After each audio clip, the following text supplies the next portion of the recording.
எதிர்க்கட்சி தலைவர் வந்து பல்வேறு குற்றச்சாட்டுகளை இன்னைக்கு அதிமுகவினுடைய பொதுக்குழுல வச்சிருக்காங்க. குறிப்பா 2026 தேர்தலை முன்வைத்து லேப்டாப் எல்லாம் வந்துட்டு தற்போது அறிமுகப்படுத்துறாங்க அப்படின்னு சொல்லியிருக்காரு. எப்படி பாக்குறீங்க? இதெல்லாம் ஒரு அரசாங்கம் திட்டங்களை தொடர்ந்து செயல்படுத்தி கொண்டே இருக்கும். காலை உணவு திட்டத்தை நாங்கள் அறிமுகப்படுத்தினோம். அது மாணவர்களுக்கான திட்டம். உடனே அது 2026 தேர்தலை மனதில் வைத்துக் கொண்டு என்று சொல்ல முடியுமா? அப்படி என்றால் இவர்கள் அறிமுகப்படுத்திய திட்டங்கள் எல்லாம் தேர்தலுக்கான திட்டங்கள் என்று எடுத்துக்கொள்ளலாமா? இதெல்லாம் ஒரு சிறுபிள்ளைத்தனமான பேச்சாகவே நான் பார்க்கிறேன். குறிப்பா விவசாயிகளுக்கு வந்துட்டு அநீதி இழைக்கிறது திமுக அப்படிங்கிற ஒரு குற்றச்சாட்டை அவர் தொடர்ந்து இதை சொல்லிக்கிட்டே இருப்பாரு.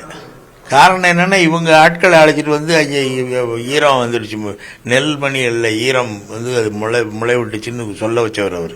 அதுக்காகவே தஞ்சாவூருக்கு போய் இப்போ வந்து நேற்று பல புதிய கிடங்குகளை கட்டுமான பணிக்கு முதலமைச்சர் அவர்கள் உத்தரவிட்டு அதற்கு 60 கோடி ரூபாய்க்கு மேல் ஒதுக்கி இருக்கிறார்.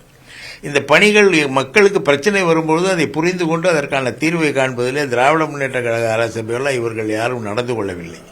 அதை நாங்கள் செய்திருக்கிறோம். அது நடைமுறையில் இருக்கும். ஆனால் எதையாவது ஒன்றை சொல்ல வேண்டும் என்று ஏதாவது ஒன்றை சொல்லிக் கொண்டிருப்பார்கள் இவர்கள். அதிமுக அறிமுகப்படுத்திய பல்வேறு திட்டங்கள்ல தற்போது திமுக ஸ்டிக்கர் ஒட்டி நடைமுறைப்படுத்தி கொண்டிருப்பதாகவும் ஒரு சொல்லி விமர்சிச்சிருக்காரு. அது எதுக்கு ஸ்டிக்கர் ஒட்டணும்? ஒரு அரசாங்கத்தின் அதிமுக கட்சியா செய்தது? தமிழ்நாடு அரசு தானே செய்தது. அந்த திட்டம் தொடரும் போது தொடர்ந்து கொண்டுதான் இருக்கும். ஒரு திட்டத்தை அறிமுகப்படுத்திய பிறகு அது தொடரும். அது திமுக ஆட்சிக்கு வந்தவொன்னா அந்த திட்டத்தை நிறுத்தி விடுவார்களா என்ன?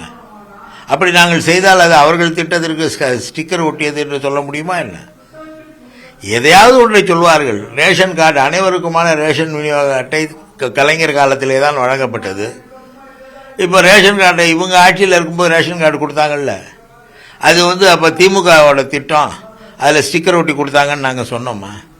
இதெல்லாம் அரசியல் புரிதல் இல்லாதவர்களுடைய பேச்சு. இதை தாண்டி அவர் யார் என்பதை மக்கள் புரிந்து கொள்வார்கள். ஒன்றும் தெரியாதவர் என்பதை மக்கள் புரிந்து கொள்வார்கள். குறிப்பா தொழில்துறையை பொறுத்தவரையில திமுக எவ்வளவு தொழில்துறையில முதலீடுகள் ஈற்றப்பட்டிருக்கு அப்படிங்கறத வந்துட்டு விளக்க வேண்டும் அப்படிங்கறதையும் சொல்றாங்க. ஒவ்வொரு முறையும் ஒவ்வொரு ஒப்பந்தம் கையெழுத்தாகும் பொழுதும் பத்திரிகை செய்தியாக அவை வந்து கொண்டுதான் இருக்கிறது. அவர்கள் தொழில்துறையிலே பல புதிய தொழிற்சாலைகள் உருவாகி கொண்டுதான் இருக்கிறது.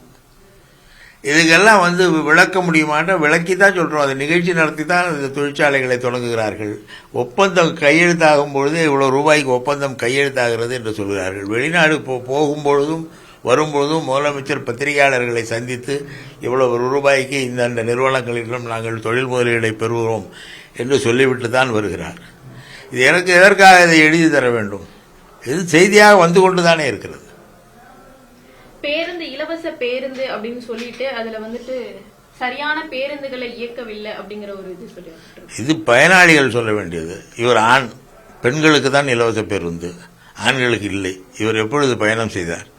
மகிழ்ச்சியாக பெண்கள் பயணித்து வருகிறார்கள். அவர்கள் யாரும் குறை சொல்லவில்லை.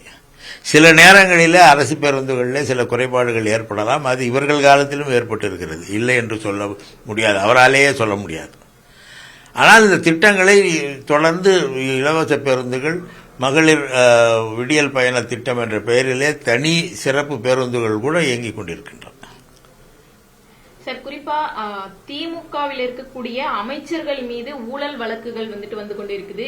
தொடர்ச்சியா இனி வரக்கூடிய நாட்கள்லயும் ஊழல் வழக்குகள் காரணமாக திமுக அமைச்சர்கள் வந்துட்டு செல்லக்கூடும் அப்படிங்கறத ரொம்ப யார் ஊழல் வழக்கு எங்க வந்திருக்கு விசாரிக்க சொல்லி அங்கேருந்து அவங்க அனுப்புறாங்க. இவங்க ஒன்றிய அரசாங்கத்தின் எடுபடிகளாக விளங்குகிற அமலாக்கத்துறையும் சிபிஐயும் தொடர்ந்து எதிர்க்கட்சிகள் மீது எல்லா மாநிலத்திலும், எந்தெந்த மாநிலத்தில் எதிர்க்கட்சிக்காரர்கள் ஆட்சியில் இருந்தாலும் அவர்கள் மீதெல்லாம் வழக்கு தொடுகிறார்கள். அவர்கள் கட்சியிலே போய் சேர்ந்து விட்டால் அந்த வழக்கிலிருந்து அவர்கள் விடுவிக்கப்படுகிறார்கள். மக்களே சொல்கிறார்கள் பாஜக என்பது ஒரு வாஷிங் மிஷின் போல என்று. அந்த அளவிலே மிக சிறப்பாக பணியாற்றி கொண்டிருக்கிற பாஜகவின் ஊதுகுழலாக இப்பொழுது எடப்பாடி விளக்குகிறார்.